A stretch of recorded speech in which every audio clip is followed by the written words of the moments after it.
Hello, Exiles. With the start of the new 0.3 League right around the corner and confirmation that we likely won't be getting the passive tree until the day of the update, it's now time for me to release my super safe and cozy League start leveling guide for the Invoker Monk.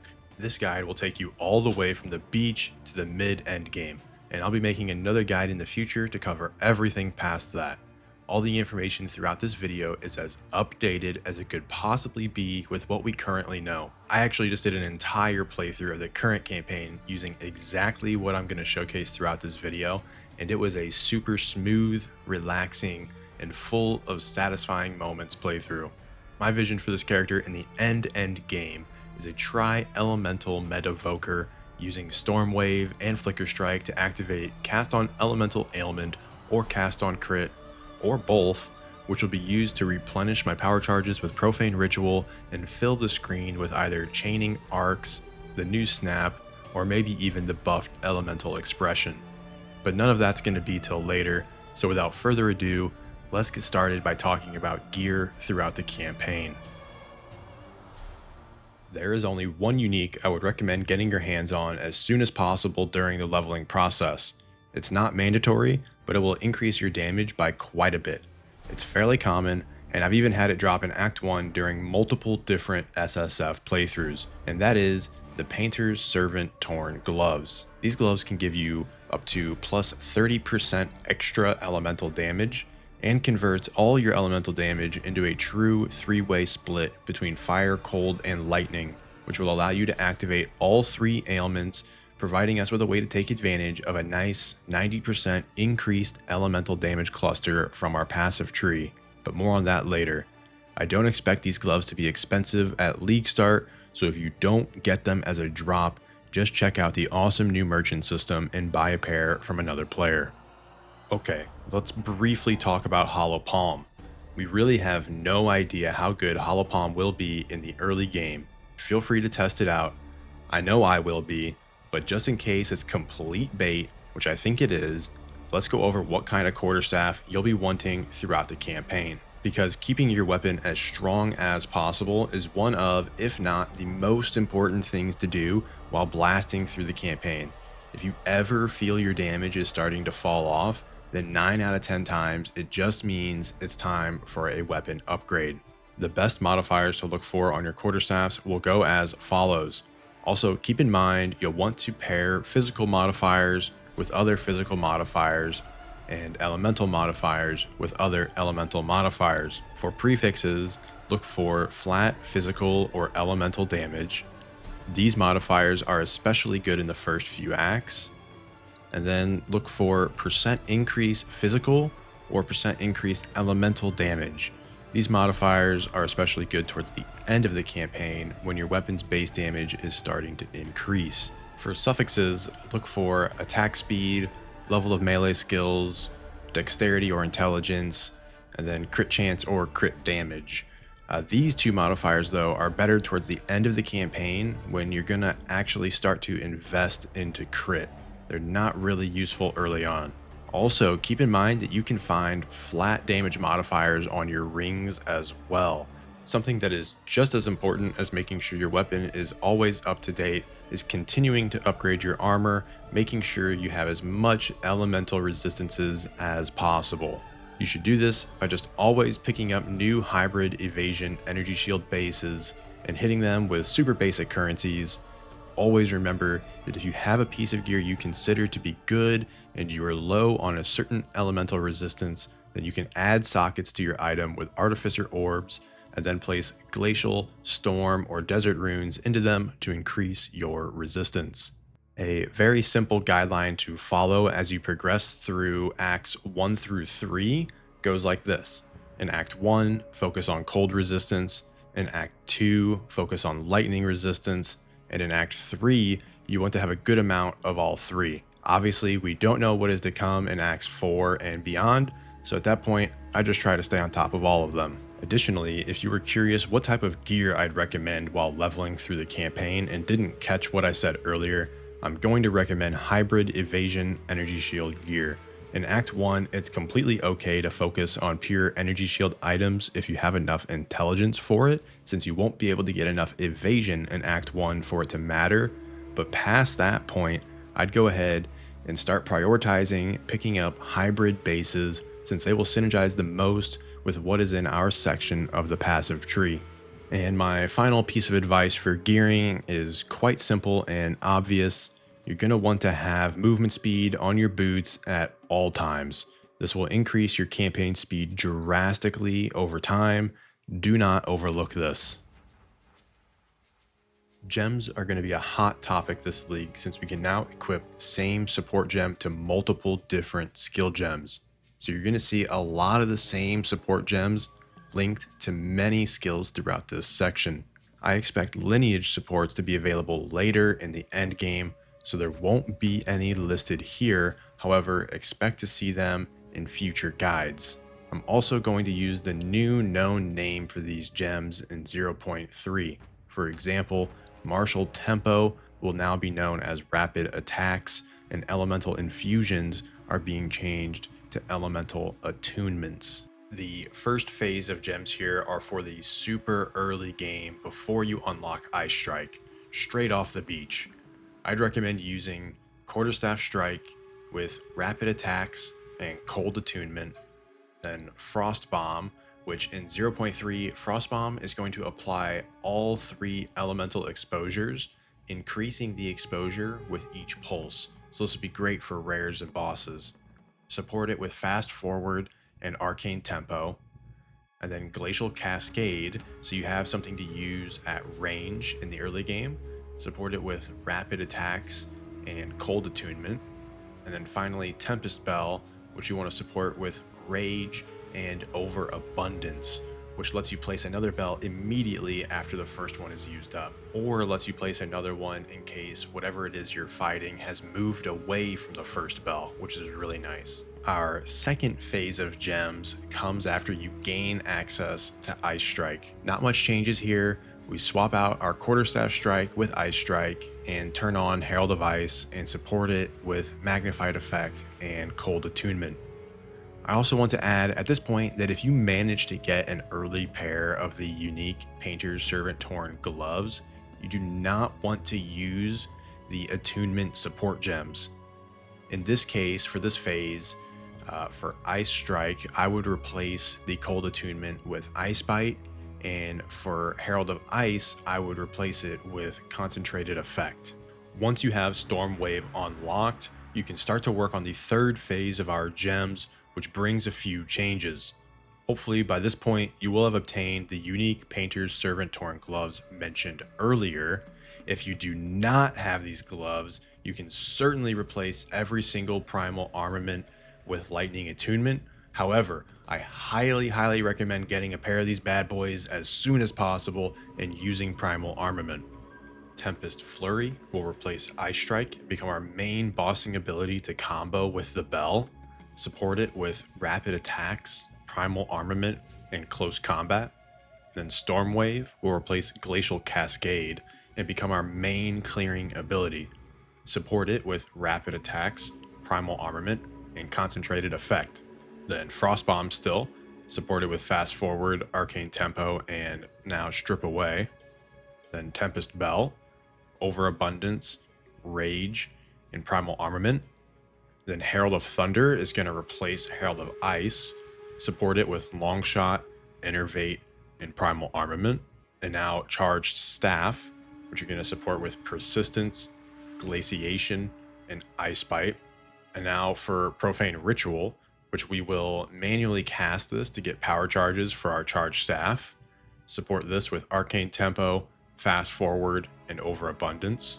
And then once you unlock your next 30 Spirit, you can turn on Ghost Dance and support that with Fast Forward. And then finally, Unbound Avatar, once you do your Trials of Chaos Ascendancy. Remember, you have to put this on your bar and use it once it's built up to 100 stacks. And now for the final phase of our gems. This is towards the end of the campaign. If you get a Greater Jeweler's Orb, add Lightning Penetration to Tempest Flurry. Swap Concentrated Effect on Storm Wave out for Upheaval as soon as possible. And after you get a maximum of 100 spirit unlocked, take off Ghost Dance and start to use Reaper's Invocation with Profane Ritual, Fast Forward, and Overabundance. Finally, at this point, you can also go ahead and start to socket all 3 of the Elemental Mastery supports into your Unbound avatar. Now let's just have a quick chat about my preferred method of creating power charges throughout the campaign, because there are a few different options on how to do it, but as a tri-elemental monk, I found that this method works best. As soon as you unlock Charge Staff, you'll want to be making use of power charges immediately. For me, the best way to do so is to just manually cast Profane Ritual, supporting it with Arcane Tempo for a faster cast speed, Fast Forward, and Overabundance, both to make it eat the corpse and shoot the power charge at you faster. And then once you get 100 spirit unlocked, you'll definitely want to swap to Reaper's Invocation with Profane Ritual socketed inside of it. This costs 60 spirit and builds up energy as you kill things, which builds up very quickly, might I add. And then when you use the invocation, it will cast up to 5 profane rituals at a time without slowing you down or making you start any kind of animation whatsoever. It's super comfy and you'll already be used to clicking the button by then. There are other ways of creating power charges early on. For example, using the Combat Frenzy Spirit Gem with the Resonance Keystone and then freezing things. But I've personally found that as a tri-elemental monk, that is far less consistent than just using Profane Ritual manually, because sometimes you'll go long periods of time with 0 freezes since you're just one-shotting everything you come in contact with. Trust me, Reaper's Invocation feels great, and it will transition well into the early to mid endgame until we swap over to Cast on Crit Profane Ritual. Now enough of that, let's move on to talking about the passive tree. Using the stitched together photos of the 0.3 passive tree from the reveal video, we can see that overall, not a ton has changed in the monk section, especially near our start, which is completely okay since we have one of the best starting areas on the tree. That being said, keep in mind that other than these stitched together photos, we have not actually seen what the new notables on the outer parts of the monk section are going to do. So the passive tree I'm going to share with you today is going to be my very best attempt at guiding you in the right direction for the start of 0.3 without actually being able to read the new notables. Now the tree I'm going to show you will take you all the way to level 93, but don't worry, I'm going to give you the specific order you should use as your progression, and I will likely have a new guide out updating everything before the majority of people have even completed this tree. The main purpose of this is to just assist you throughout the campaign and early end game. Alright, now let's take an actual look at the passive tree here in Path of Building. Starting in the monk section, you're going to be grabbing all of the skill speed nodes, taking it all the way up here until you start to get to the attributes. And if you want, you can also grab these 2 evasion and energy shield hybrid nodes right here. It's 2 easy free points. This is optional though. And then once you get to the attributes, you're going to want to grab the extra lightning damage and then immediately come over and grab the extra cold damage on the other side. And from there, you can path down to these 3 attack damage nodes right here. And then from that point, I would recommend go ahead and come up this way and grab this whole diamond right here. You're going to get some more attack speed. Attack speed feels absolutely great on the monk with quarterstaff. And then all the attack damage here as well. After you grab that diamond, if you have a jewel or if you buy a jewel, I mean, there's a jewel right there, 1 away, so you can grab that. And then from there, down here by the extra lightning, you can come up this direction, and there is a massive wheel of elemental damage nodes right here. These nodes in the middle, these notables, these are 30% increased elemental damage if you've chilled, shocked, or ignited an enemy recently. This is another reason why I highly recommend getting the unique painter's gloves, so that you can take advantage of all three of these nodes from the get-go, and it's a big boost to your damage. 90% is huge. All right, now let's take a look at the mid-game passive tree. So after you've reached level 37 and onward, this is what I would recommend taking next. From this jewel here, you're going to path all the way up and down, and you're going to grab these quarterstaff nodes all the way down here. These will be a big increase to your damage, as well as an additional jewel socket right here if you have one. And then after you grab those quarterstaff nodes, at this point, you're going to be pretty juiced on damage. So if you want to go ahead and grab some defense nodes towards the end of the campaign, you're more than welcome to. The best ones I would recommend will be Subterfuge Mask down here. Now, if you take Subterfuge Mask, make sure your helmet is a pure energy shield helmet. And that way you get the most evasion possible from it. And then the other one I would recommend is up here, Spectral Ward. This will give you energy shield per evasion on your body armor. Spectral Ward in combination with Bestial Skin down here, which Bestial Skin you'll take later on. But those two in combination really do kind of hint at maybe you should have a pure evasion body armor, and that may be the case. However, until you take Bestial Skin, like this early in the game, I would still just recommend using a hybrid body armor of evasion and energy shield. And then if way down the road you want to swap over to a pure evasion body armor, that might be the play. And now let's go over the end game version of the tree. This is highly speculative just because we don't have all the new notables, but if you get past the first two trees and you want some direction on where to go after this, this is how I would recommend investing into crit, assuming that all of the crit notables are staying the same, which there's definitely a chance they won't. But anyways, let's go over this. So when it comes to, well, right before you're going to get any crit, once you've reached this part, I would highly recommend go ahead and grabbing these power charge notables right here so that you can get an additional 2 max power charges. And then after you grab these, then I would start investing into crit chance.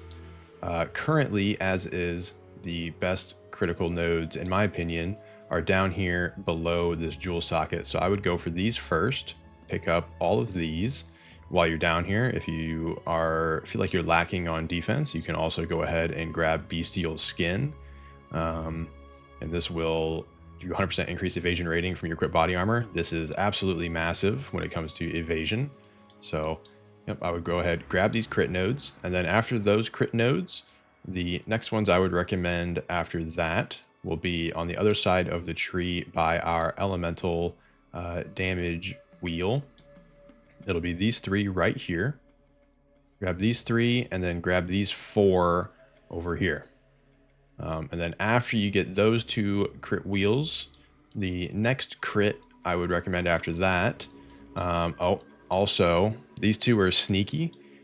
You'll want to grab these at any point as you start investing into crit, but these 2 here near the start of the wheel, these are going to give you a little crit hit chance and then increased damage once you've dealt a crit in the past 8 seconds. These are really cheap and easy to invest into, so definitely grab those. And then back to looking at crit nodes. So grab these first down here, then grab these wheels right here kind of in the middle.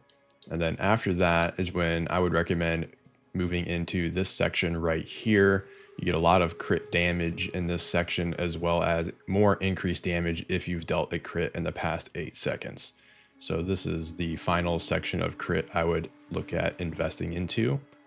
And then after you've invested into crit a bit, you could probably go ahead and grab your last power charge wheel right here.